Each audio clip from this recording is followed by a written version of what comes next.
Yun, so good day mga boss, welcome to Decor Diaries. Ayan, natapos na din natin yung ating barn team.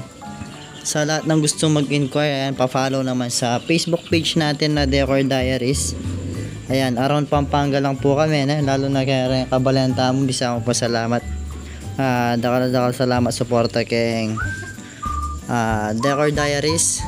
Ayan, natin niya pong entrance, full package siya po yung kinuha na pong ma'am Kikatamu at tignan natin sa loob yung ginayak natin mga boss.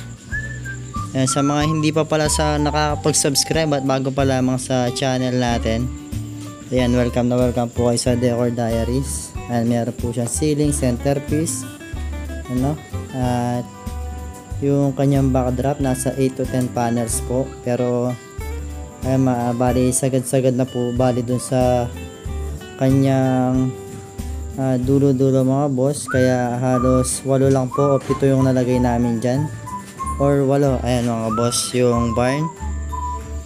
Ayan, sa mga gusto mag-inquire, pwede po kayo mag-PM dun sa Facebook page natin na Decor Diaries. At sa mga nag-uumpisa pa lamang na gusto rin mag-decorate, ayan, pwede rin po kayo mag-iwan ng comment section or mag-iwan kayo ng comment dito sa YouTube natin, sa comment section mga boss, kung meron kayong tanong sa mga gamit, balloons na ginagamit natin, or kapag hindi nyo alam yung kulay, yung mga combination, ayan, maaari ko pong sagutin yung mga ganun tanong.